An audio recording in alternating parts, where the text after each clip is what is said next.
Bismillahirrahmanirrahim. Assalamualaikum warahmatullahi wabarakatuh.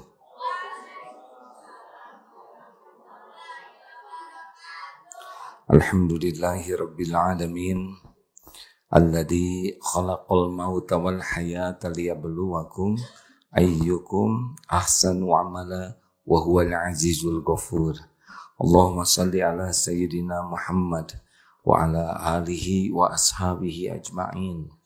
Wahai Allah yang maha mendengar, Allahumma inna nas'aluka ilman nafi'an wa rizqan thayyiban wa amalan mutaqabbalan. Wahai Allah yang maha baik, yang maha menyaksikan, karuniakan kepada kami ilmu yang manfaat, ilmu yang menambah keyakinan kami kepadamu, ilmu yang menjadikan hidup kami seluruhnya adalah amal soleh di jalanmu. Ya Allah, lindungi pertemuan ini dari niat yang salah, lindungi dari ilmu yang tidak manfaat, lindungi dari amal yang tidak Engkau terima. Ya Allah, catatkan siapapun yang menyimak ini menjadi hamba-hamba yang Engkau cintai, yang mencintaimu, mencintai hidup di jalanmu.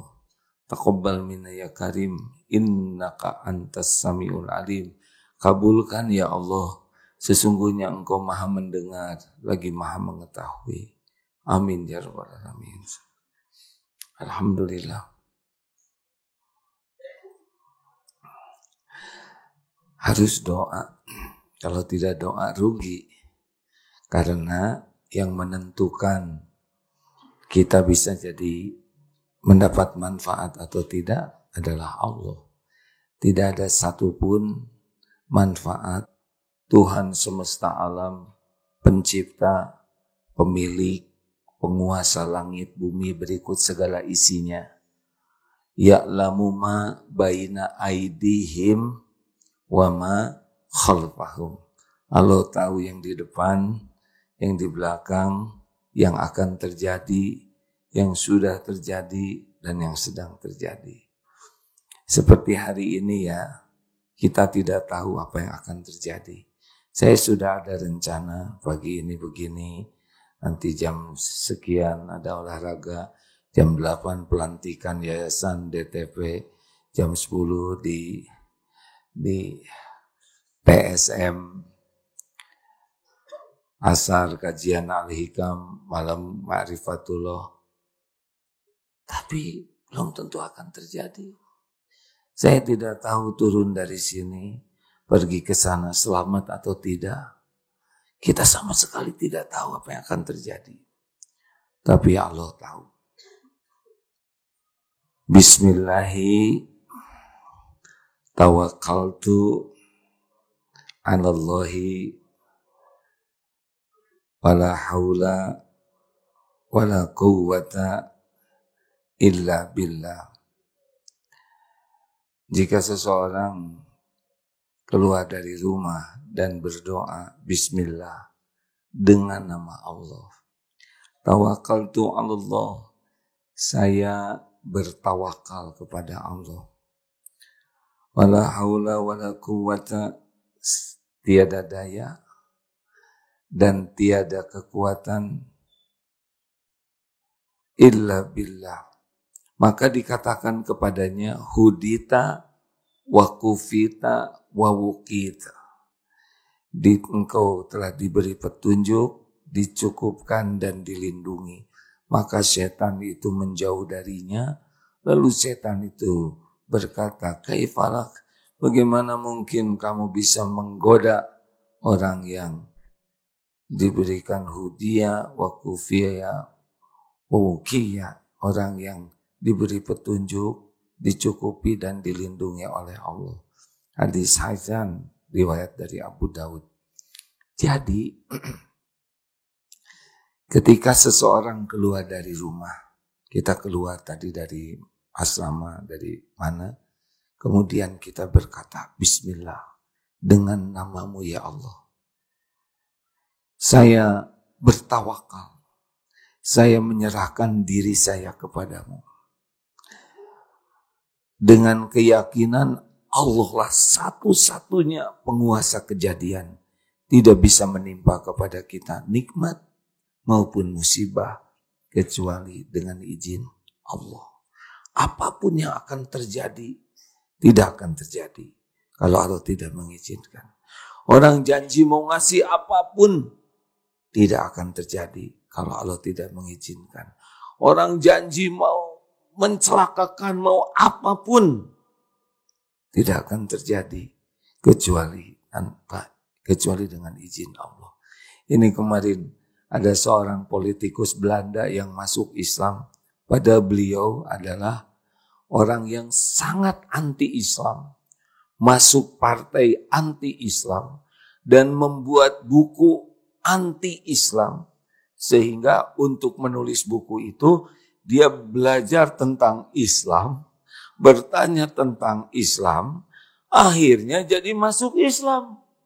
Lalu dia katakan, ketika saya masuk Islam, kurang lebih 2000 ancaman yang saya rasakan. Wah, pembunuhan, apakah akan menculik anak dan sebagainya. Tapi tidak ada satupun yang terjadi. Tahu kenapa? Kenapa tidak terjadi? Karena Allah tidak menghendaki. Bismillah, dengan nama Allah. Tawakkaltu 'ala Allah. Saya bertawakal kepada Allah. Karena kita yakin Allah Maha Tahu apa yang akan terjadi. Allah yang Maha Kuasa memindahkan dari satu takdir ke takdir lain. Ingat dalilnya, la yaruddu qada illa du'a. Tidak ada yang bisa menolak takdir, tidak ada yang bisa menolak takdir selain doa. Maksudnya begini, takdir itu Allah yang punya semuanya. Dan Allah memberikan fasilitas kepada kita berdoa. Sehingga Allah yang Maha Kuasa bisa memindahkan dari satu takdir ke takdir lain. Kalau tidak doa, takdirnya ini. Kalau kamu doa, takdirnya itu. Seperti pagi ini. Kalau sedekah, takdirnya kamu didoakan malaikat. Kalau tidak, yang baik doanya. Kalau tidak sedekah, doanya kurang enak. Ya. Jadi, Allah sudah siapkan semuanya. Nah, makanya kalau kita keluar dari rumah dan doa, Bismillahi tawakkaltu 'ala Allah, la haula wa la quwwata illa billah. La haula wa la quwwata illa billah itu apa artinya? Tiada daya kita untuk menjauhi maksiat, untuk tiada daya. Ini seperti kita ya, untuk menjauhi kemaksiatan, gak bisa. Kecuali Allah menolong kita. Kita tidak bisa ke masjid seperti ini. Kecuali dengan kekuatan dari Allah. Kalau Allah enggak ke masjid nih kita nih. Karena musuh kita ada dua. Dari dalam siapa? Nafsu. Dari luar, setan. Setan membisiki, membuat kita memperturutkan nafsu. Nah, kalau tidak dilindungi Allah, enggak ke masjid. Maunya sholat di rumah aja. Tidak mau jamaah, maunya sendiri aja. Tidak mau lama, nanti maunya cepat-cepat aja. Udah itu tidak mau zikir. Kita bisa beramal begini, pasti dengan pertolongan Allah. Kenapa dong kita begini? Entahlah, mungkin doa orang tua, syariatnya. Ya, atau mungkin kita pernah nolong seekor apa? Gajah. Wah, kegedean. Mungkin kita pernah ngasih makan seekor kucing yang sedang lapar. Kita kasihan lihat kucing ini. Padahal kita lagi makan gurame, lalu kita kasih aja ujung ekornya. Nah, pelit ya. Kasih sesuatu, Allah suka. Kita dibuatkan bisa tahajud, kita ditolong Allah bisa ke masjid. Ini pertolongan Allah nih. Nah, kalau kita yakin bahwa selamat datang dari Allah, petunjuk datang dari Allah, kita doa, Bismillah, ya Allah dengan namamu. Saya bertawakal kepadamu. Saya tidak ada daya, tidak ada kekuatan kecuali darimu. Allah pasti mendengarkan. Dan Allah tahu hatinya seperti apa. Hudita wa kufita wa wukit. ditunjuki. Allah tahu apapun, ya. Rezeki kita di mana, ilmu yang manfaat di mana, apa yang manfaat nanti kita ketemu, dituntun oleh Allah. Ditunjuki mana yang membawa kebaikan, mana yang bisa menggelincirkan. Lalu Allah akan mencukupi. Hudita wa kufita wa wukit. Allah akan mencukupi. Allah tahu keperluan kita. Gak usah rewel. Allah tahu apa yang kita inginkan. Allah Maha tahu apa yang kita perlukan. Lebih tahu dari kita sendiri. Dan kalau kita ingin sesuatu, Allah sudah tahu nih, yang kita inginkan ini baik atau tidak buat kita. Jadi kalau nanti nggak dikasih keinginan kita, bukan berarti Allah pelit. Tapi ada yang belum waktunya, ada yang dimodifikasi bentuknya. Misalkan, ya Allah saya pengen granat, ya. Itu bahaya. Anak kecil nangis, mau granat, terus orang tua yang baik hati, ini granat, nah Bapak bukain pinnya, ngebeleduk hadirin. Artinya apa? Ingin minta boleh, tapi terserah Allah dong. Dikasihnya yang seperti apa? Karena yang paling tahu yang terbaik adalah Allah. Wallahu ya'lamu wa antum la ta'lamun. Allah Maha tahu, kalian tidak tahu. Makanya jangan sok tahu. Allah sudah Maha tahu. Gak usah rewel lah. Kita doa saja. Bismillahi tawakkaltu 'alallah la haula wala quwwata illa billah. Hudita wa kufita wa wukit. Dicukupi, tenang ya. Makanya jangan suka ribet. Waduh gimana ya nanti. Tenang. Ada Allah yang Maha baik. Yang selama ini juga ngurus kita baik-baik. Betul? Walaupun kitanya ngaco. Betul tidak? Gak usah terlalu cemas dengan yang belum terjadi. Ada Allah, penguasa kejadian yang Maha baik, Maha bijaksana, Maha pengasih, Maha penyayang, yang tidak pernah zalim. Nah ini doanya nih. Lalu Allah melindungi. Allah tahu siapa yang membahayakan kita. Mulai dari kuman, bakteri, virus. Allah juga tahu siapa yang copet, begal, anjing yang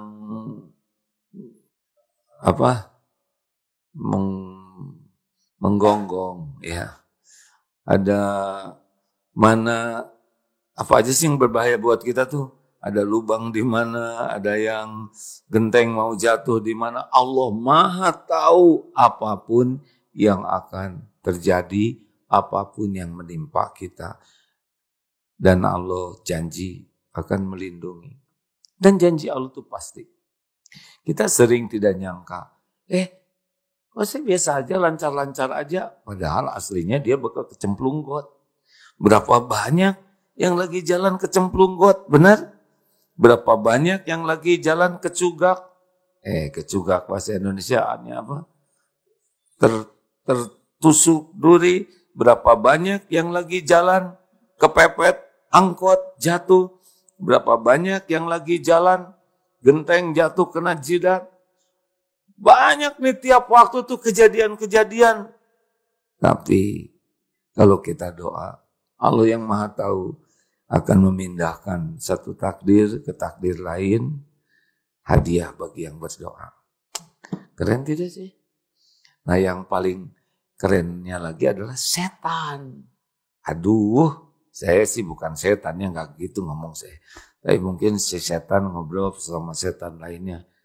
Wah ciloko nih, dia berdoa. Gimana kita mau menyesatkan, mau menipu orang yang sudah berlindung kepada Allah, ditunjuki, dicukupi, dilindungi.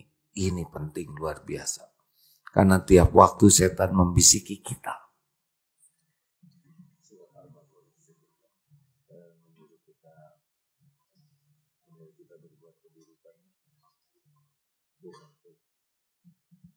Salah satunya surat Al-Baqarah 268. Nah Ustaz tolong bacakan. Asyaitanu ya'idukumul faqr. Ya. A'udzu billahi minasy syaithanir rajim. Bismillahirrahmanirrahim.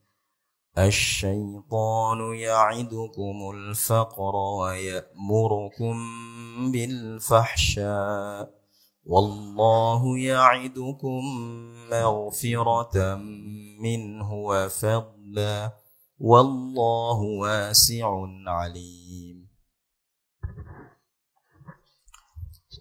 Setan menjanjikan dan menakut-nakuti kamu kemiskinan dan menyuruh kamu berbuat keji, sedangkan Allah menjanjikan kamu ampunan dan karunia-Nya. Allah Maha Luas lagi Maha Mengetahui. Kedengaran tidak? Kurang. Diulang lagi. Sudah. Allah. Nah itu Ustaz. Beliau imam jadi pemalu ya. Jadi Allah, asyaitonu ya'izukumul faqr wa ya'murukum bil fahsya.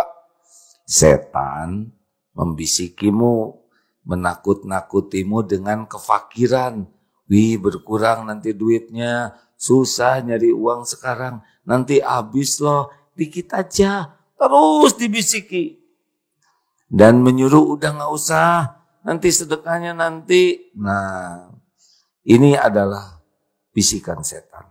Sedangkan Allah, wallahu ya'idukum maghfiratan minhu, ampunan darinya, wa fadla, dan karunia.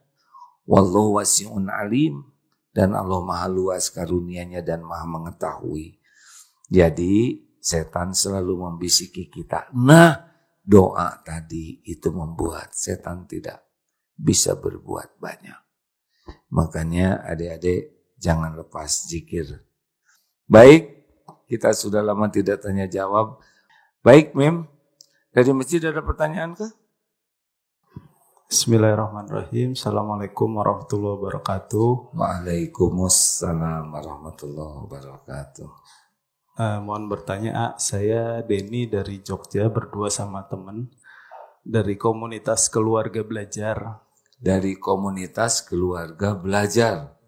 Komunitas apa itu? Jadi lebih ke bagaimana kita ini membangun keluarga supaya jauh lebih baik, memahami peran satu sama lain di dalam keluarga seperti itu. Jadi anggotanya yang sudah berkeluarga, yang belum berkeluarga? Ada yang sudah, ada yang belum. Jadi insya Allah hampir seluruh usia. Jadi bagus. Alhamdulillah. Silakan, pertanyaannya apa? Ya, jadi saya mau bertanya, kondisi di negeri kita ini kan, apalagi sampai hari ini semakin carut marut memprihatinkan. Dan saya pribadi juga ya sudah lama nggak melihat AA tampil di publik, terutama dengan mensuarakan kondisi yang terjadi ini. Barangkali kalau saya salah ini, mohon maaf. Barangkali ada yang strategi atau yang AA jalankan dengan kondisi seperti ini. Nggak mesti harus tampil, tapi harus bagaimana seperti itu. Mungkin itu yang pertanyaan dari saya. Berat ya. Assalamualaikum warahmatullahi wabarakatuh. Ini keluarga belajar apa nih jadi berat beginian? Sebetulnya ini rahasia umum. Jadi begini dek, qadarullah dakwah sudah cukup lama dan tidak tahu berapa lama lagi. Ikut demo dari tahun 98, reformasi terus sampai ke titik sekarang ya. Apalagi sudah banyak mubalik dan tokoh-tokoh muda. Saya lebih senang kalau ini ngurus santri. Lebih fokus berusaha memberikan waktu dan perhatian untuk santri. Karena mereka inilah calon pemimpin masa yang akan datang. Dulu udah ada reformasi yang gantinya pening juga ya. Udah itu udah ganti-ganti ternyata makin pening. Rada kurang mempan nih sepertinya. Syariatnya mendoakan yang sudah pada senior. Ini aja sekarang adik-adik ini. Mudah-mudahan nanti adik-adik ini kalau tauhidnya bagus, keyakinannya kepada Allah bagus, dan takdirnya ada, nanti jadi para pemimpin yang benar-benar jadi tauladan. Apa sih krisis negara ini yang sesungguhnya? Krisis akhlak. Jadi kita bukan masalah politik, tapi akhlak dalam berpolitik. Bukan masalah ekonomi, akhlak dalam berekonomi. Jadi ya kita lihat saja seperti ini. Ya. Lalu akhlak, kenapa akhlak jadi begini? Penyebabnya dua deh. Satu, lemah pemahaman agamanya. Dan yang kedua, lemah jiwanya kalah oleh nafsu. Jadi rusaknya akhlak seseorang karena dia kurang iman. Kenapa dia kurang iman? Karena dia kurang paham agama dengan baik. Dan juga tidak bermujahadah mengendalikan nafsu. Dia kan ada yang jatuh karena korupsi, jatuh karena kemarahan, jatuh karena perzinahan, jatuh pokoknya mah kalah oleh nafsunya. Nah, tapi itu ada kok orang Islam katanya sarjana agama bahkan lulusan, tapi kok juga begitu? Begini. Jadi tahu dan paham itu beda. Kalau orang paham agama itu akan membaik akhlaknya. Jadi kalau ada orang dia belajar agama tapi akhlaknya belum sesuai, berarti sebetulnya dia baru tahu, belum paham. Tahu sabar dengan paham sabar beda. Lalu, tapi kenapa ada banyak pengajian kok yang berubah cuma kerudungnya? Misalnya, itu juga pakai kerudungnya makin kecil, segini, belum lagi di sini. Biasanya, mengapa belajar agama belum ngeh? Karena belajar tauhidnya yang kurang. Mengenal Allahnya kurang. Jadi inti masalah yang sebenar-benarnya adalah kurang mengenal Allah.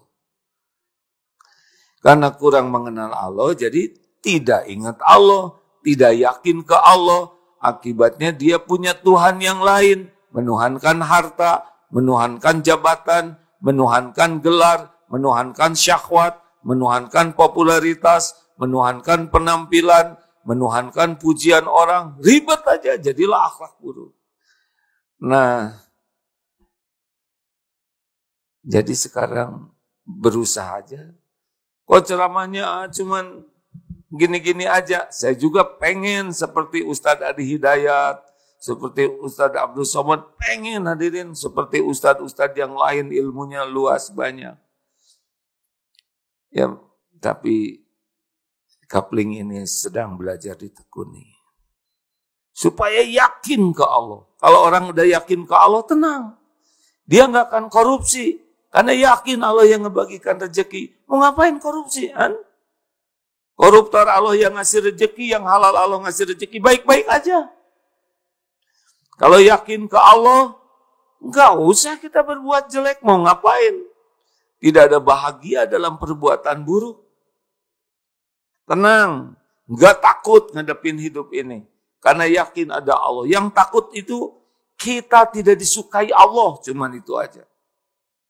Kalau Allah nggak suka, udah bencana bagi kita.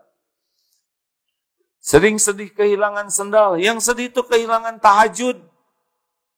Musibah itu kehilangan sholat berjamaah. Musibah itu kita nggak bisa baca Quran. Musibah itu kita nggak sedekah, nggak nolong orang, itu musibah. Jadi kalau santri ini dengan izin Allah kuat keyakinannya, sekarang siapa yang bisa membuat anak-anak remaja bisa menjaga diri dari HP? Susah. Ini lebih menarik di HP ini daripada ceramah, daripada nasihat, ya kan? Hanya iman saja yang membuat orang bisa tercegah dari maksiat. Hanya kekuatan iman yang membuat orang bisa ikhlas dalam beramal, bisa syukur, bisa sabar, bisa ridho, bisa semangat terus. Kekuatan iman. Nah, ini kuncinya adalah ilmu tauhid. Ilmu tentang mengesahkan Allah. Jadi begitu deh. Mungkin anak-anak ini besar, saya udah nggak ada lagi di dunia ini. Nggak apa-apa. Mungkin ini ada jadi menteri peranan wanita. Ada presiden, ada jenderal, maksudnya jenderal wanita. Ya, tidak tahu takdir ini. Benar tidak? Mungkin ada gubernur, ya gubernur, ibu-ibu begitulah ya. Sia-sia, astagfirullah. Begitu. Terima kasih, saya yang berterima kasih. Mim, silakan. Cek, ada cek. Izin Ya. dari Instagram. Bagaimana kita ingin baik kepada orang, tapi orangnya malah memanfaatkan kebaikan kita. Gimana yang jelas, Pip? Kita baik ke orang. Ingin atau sudah baiknya? Ingin, ini pertanyaannya ingin. Kita ingin berbuat baik. Berarti belum ya? Iya. Terus dia memanfaatkan kebaikan kita. Takut dimanfaatkan. Oh, jadi nggak jadi dong. Iya. Gini ya, kita berbuat baik itu sebagai ibadah. Niatnya lillahi ta'ala dan yang kita lakukan benar. Udah selesai di sana. Sepanjang Allah tidak memperlihatkan orang ini pernah melakukan yang tidak baik. Dan itu pun kita sebetulnya kalau dia orang beriman harus husnudon. Siapa tahu kemarin salah dan besok lusa jadi lebih baik. Berapa banyak yang asalnya tidak baik, kemudian oleh Allah diangkat derajatnya menjadi lebih baik dari kita. Menurut Asi kalau ingin berbuat baik, lakukan saja sing ikhlas. Tapi dia orangnya pelit, mungkin dengan sedekah kita jadi dermawan. Jangan-jangan nanti uang saya dipakai untuk mabok. Siapa tahu sedekah yang ikhlas itu membuat dia berhenti dari mabok. Penting sing ikhlas, ya Allah saya tolong hambamu ini. Semoga engkau ridho. Allah tahu kita nolong orang, tahu. Allah tahu niat kita ikhlas, tahu. Allah akan mengubah. Allah lah yang akan membalas dengan sempurna. Ya, jadi masalah kita bukan orang lain berterima kasih atau tidak. Masalah kita adalah ikhlas atau tidak. Gitu. Misalkan mau sedekah nih. Oh jangan-jangan uang masjid ini nanti dipakai beli yang enggak jadi sedekahnya. Gak bisa begitu. Ya, maaf nih kalau kurang bulat jawabannya. Tetapi jangan suudon lah. Lanjut. Cek. Izin dari TikTok. AA, gimana suami mancing terus tiap malam pulangnya pagi, A? Gimana suami mancingnya di air keruh atau tidak? Sia-sia. Pip, yang benar dong pertanyaannya. Iya. Gimana? Iya, mancing terus tiap malam jadi pulangnya pagi gitu, A. Tahu dari mana mancing? Ini pertanyaannya mancing. Pip harus tahu. Bagaimana suami mancing terus? Kan ada yang suka memancing emosi, ya. Ingat ya, yang bisa membulak-balik hati siapa? Allah. Apakah nasihat seperti ini bisa membulak-balik hati? Tidak. Nasihat ini amal soleh. Yang membuat ibu, bapak, santri semua jadi baik adalah Allah. Tugas saya sebagai penceramah meluruskan niat. Ya Allah, semoga engkau ridho dengan tugas saya ini. Saya berdakwah. Yang kedua, yang disampaikan sekuat tenaga kebenaran, ya. Karena setan ngebisikin terus nih supaya ada ujub, ada ria, kemudian tergelincir, ada sia-sia. Nah, ini benar-benar harus berlindung ke Allah. Yang ketiga, saya harus berusaha mengamalkan. Jadi jangan sampai fokusnya untuk bicara ke orang. Allah tahu saya melakukan atau tidak. Dan yang keempat, doa supaya manfaat. Nah, begitupun ke suami. Jangan emosi. Bicara baik-baik, Pak, ini tiap malam mancing terus, saya juga jadi terpancing nih, Pak. Jadi emosi nih. Jangan lupa tahajudnya. Ya Allah, tolong selamatkan suami saya. Beliau adalah ciptaanmu, beliau adalah milikmu, lahir batinnya dalam genggamanmu. Tolong ya Allah, ubah hobinya jadi senang baca Quran, jadi senang tahajud. Tiap lihat suami langsung keluar doa. Suami mau pergi, ya Allah, jadikanlah yang tadinya mau mancing di kolam menjadi memancing kasih sayang di masjid. Bisa jadi itikaf nih, lagi mancing misalkan ngantuk kecemplung ya. Kemudian dia akhirnya bebersih di masjid dan itikaf lah, terserah Allah. Tapi jangan bertengkar. Ya, karena bertengkar membuat lebih betah mancing daripada ketemu istrinya. Mending kena mancing ikan, katanya nggak pernah rewel. Sholat apa dong, A? 1, sholat tobat. Loh, kok sholat untuk tobat? Ya, jadinya musibah ini di rumah, kalau disebut musibah, pasti ada dosa kita. Ya. Wa ma asobakum min musibatin fabima kasabat aidikum. Kemudian sholat lagi apa? Berhajat. Disebut sholat tobat, sholat hajat, itu penamaan dari ulama. Pokoknya sholat 2 rakaat, kemudian minta ampun, sholat lagi, doa berhajat. Mending tembak pakai doa. Kalau bicara jadi bertengkar, maka dengan banyak doa. Itu diantaranya ya. Silakan Mim. Pip. Ada yang mau nanya enggak? Ya santri, sebentar. Boleh giliran ya, tuh yang paling tinggi ngacung ya, silakan. Gimana? Lanjut deh. Assalamualaikum warahmatullahi wabarakatuh. Waalaikumsalam warahmatullahi wabarakatuh. Saya santri dari SMK, izin bertanya, A. Cara menghindari pergaulan di lingkungan rumah, gimana itu, A? Cara menghindari pergaulan di lingkungan rumah. Ya hindari aja. Ya kan begitu kan. Begini deh, aslinya ya. Aslinya nih, setiap ketemu orang itu akan berpotensi mempengaruhi perilaku kita. Maka Rasulullah SAW sudah mengisyaratkan bergaul dengan penjual minyak wangi, syariatnya lah ya. Ilustrasinya, kita akan ke bawah harum. Tapi bergaul dengan pandai besi, bau bakaran, atau terperciki api.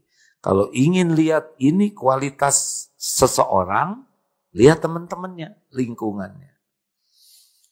Nah bagaimana dong? Kalau kita kuat, kitalah yang mewarnai. Tapi kalau kita belum kuat dan bisa terwarnai, maka tidak usah ketemu.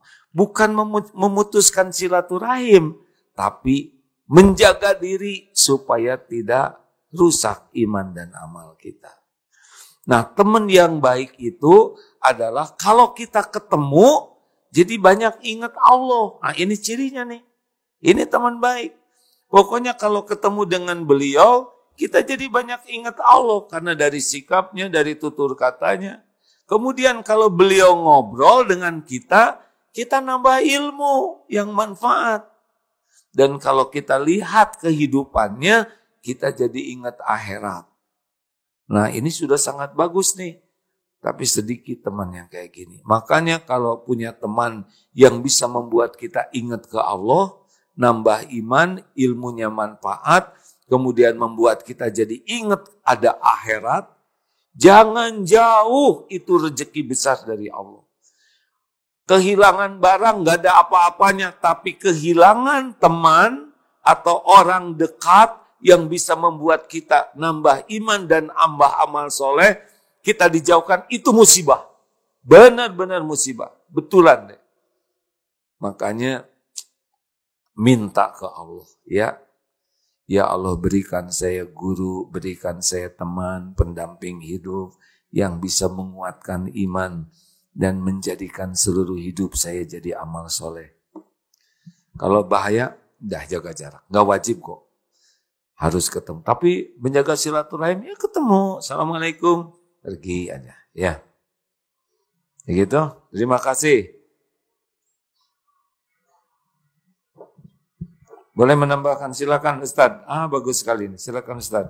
Tentang teman. Az-Zukhruf ayat 67. Kedengaran tidak? Tidak. Baik. Surat Az-Zukhruf ayat 67. A'udzu billahi minasy syaithanir rajim. Bismillahirrahmanirrahim. Al-akhillau yawma'izin ba'duhum li ba'din aduwwun illal muttaqin. Teman-teman akrab pada hari itu saling bermusuhan satu sama lain, kecuali orang-orang yang bertakwa. Az-Zukhruf ayat 67. Jadi yang dianggap teman di akhirat bisa jadi musuhan karena saling menuntut, kecuali yang takwa. Satu, terakhir. Sudah ini kita mau doa khusus untuk orang tua ya, silakan. Assalamualaikum warahmatullahi wabarakatuh. Waalaikumsalam warahmatullahi wabarakatuh. Saya Santri Kaila dari SMA Putri, izin bertanya A. Saya memiliki mimpi ingin menjadi pengacara atau jaksa. Lalu kemarin saya membaca arti ayat di Al-Quran mengenai hukum juga. Dan saya juga mendengar tentang keberatannya nanti di akhirat mengenai yang akan saya pertanggungjawabkan. Dan mengenai yang akan saya pertanggungjawabkan ini, ditambah dunia hukum juga cukup berat dan orang-orang yang dekat dengan saya juga khawatir karena saya perempuan. Menurut AA, apakah saya tetap perlu memperjuangkan mimpi saya atau dipikirkan kembali karena resikonya yang cukup berat? Terima kasih.